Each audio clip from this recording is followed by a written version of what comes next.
आदरणीय अध्यक्ष जी, समय रहते जैसे जैसे वक्त बदलता गया, यह हमारे सदन की संरचना भी निरंतर बदलती रही है और अधिक समावेशी बनती गई है।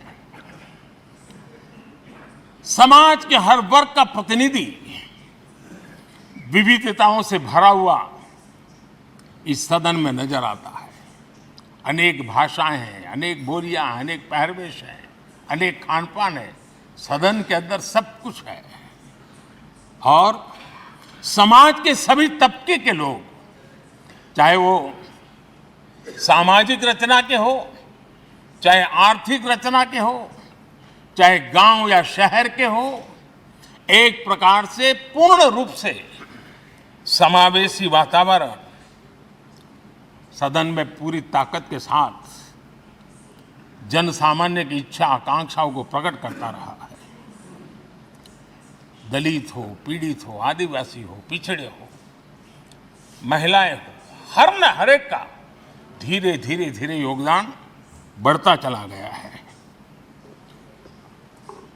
आदरणीय अध्यक्ष जी, प्रारंभ में महिलाओं की सदस्य संख्या कम थी, लेकिन धीरे धीरे माताओं बहनों ने भी इस सदन की गरिमा को बढ़ाया है। इस सदन के गरिमा में बहुत बड़ा बदलाव लाने में उनका योगदान रहा है।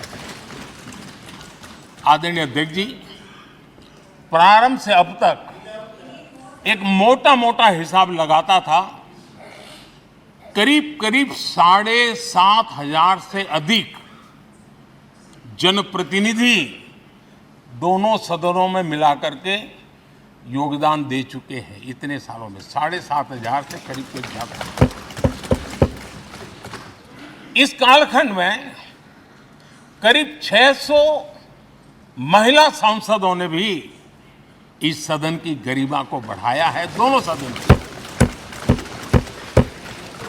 और आदरणीय अध्यक्ष जी, आप जानते हैं कि इस सदन में आदरणीय इंद्रजीत गुप्ता जी 43 ईयर, अगर मेरी गलती नहीं हो तो 43 ईयर इस सदन में लंबा समय बैठ करके इस सदन के साक्षी बनने का उनको सौभाग्य मिला। और यही सदन है आदरणीय अध्यक्ष जी, जहां शकीकुर रहमान जी 93 की एज में भी सदन में अपना योगदान देते रहे, जबकि उनकी उम्र 93। और आदरणीय अध्यक्ष जी, ये भारत के लोकतंत्र की ताकत है कि 25 साल की उम्र की चंद्रमणि मुर्मू इस सदन की सदस्य बनी थी। सिर्फ 25 साल की उम्र की सबसे छोटी उम्र की सदस्य बनी थी। आदरणीय अध्यक्ष महोदय, वाद विवाद, कटाक्ष, ये सब कुछ हम सब ने अनुभव किया है, हम सब ने इनिशिएट भी किया है, कोई बाकी नहीं है।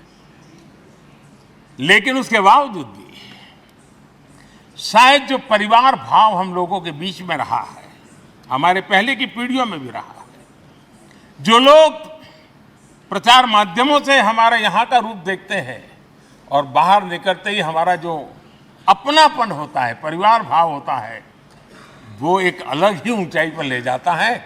और ये भी इस सदन की ताकत है, एक परिवार भाव।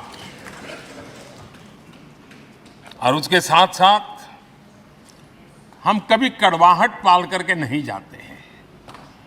हम उसी प्यार से सदन छोड़ने के कई वर्षों के बाद भी मिल जाए तो भी उस प्यार को कभी भूलते नहीं है, उस स्नेह भरे याद दिनों को भूलते नहीं है। वो मैं अनुभव कर सकता हूं।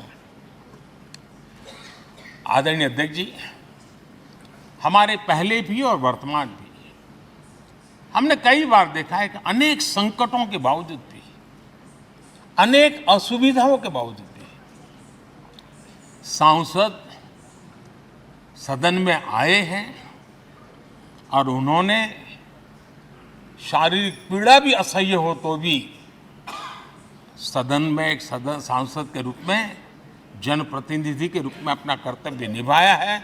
ऐसी अनेक घटनाएं आज हमारे सामने हैं। गंभीर गंभीर बीमारियों के बावजूद भी कोई व्हीलचेयर में आना पड़ा,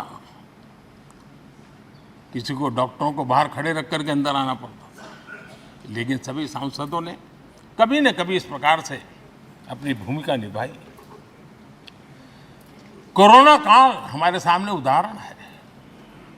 हर परिवार में रहता था कहीं बाहर जाए तो मौत को बुलावा न दे दे, उसके बावजूद भी हमारे माननीय सांसद दोनों सदन में कोरोना काल के इस संकट की घड़ी में भी सदन में आए, अपना कर्तव्य निभाया।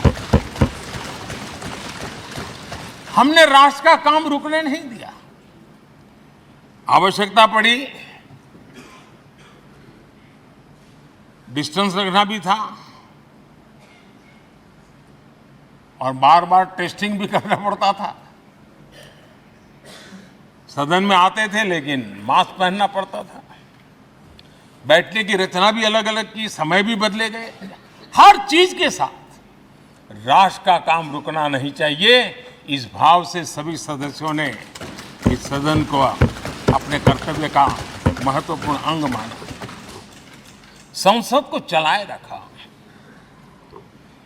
और मैंने देखा है कि इस सदन से इतना लगाव लोगों का रहता है कि पहले कभी हम देखते थे कोई 30 साल पहले सांसद रहा होगा, कोई 35 साल पहले रहा होगा, लेकिन वो सेंट्रल हॉल तो जरूर आएगा। जैसे मंदिर जाने की आदत होती है वैसे उनको सदन में आने की आदत है। इस जगह का लगाव बन जाता है, एक आत्मीय भाव से जुड़ाव हो जाता है। और ऐसे बहुत से पुराने लोग हैं जो आते जाते में मन करता है जरा चलो एक चक्कर काट ले। आज उनका जनप्रतिनिधि के नाते दायित्व नहीं है, लेकिन भूमि के प्रति उनका लगाव हो जाता है। ये सामर्थ्य होता है इस सदन का। आदरणीय अध्यक्ष महोदय, आजादी के बाद बहुत बड़े बड़े विद्वान लोगों ने बहुत आशंकाएं व्यक्त की थी। पता नहीं देश का क्या होगा, चल पाएगा कि नहीं चल पाएगा, एक रहेगा कि बिखर जाएगा, लोकतंत्र बना रहेगा नहीं, 50। लेकिन इस देश की संसद की ताकत है कि पूरे विश्व को गलत सिद्ध कर दिया और ये राष्ट्र पूरे सामर्थ्य के साथ आगे बढ़ता रहा। और इस विश्वास से कि हम भले आशंकाएं होंगी, घने काले बादल होंगे, लेकिन सफलता प्राप्त करते रहेंगे। और ये हम सब लोगों ने, हमारी पुरानी पीढ़ियों ने मिलकर के इस काम को करके दिखाया है। इसका गौरवगान करने का ये अवसर है।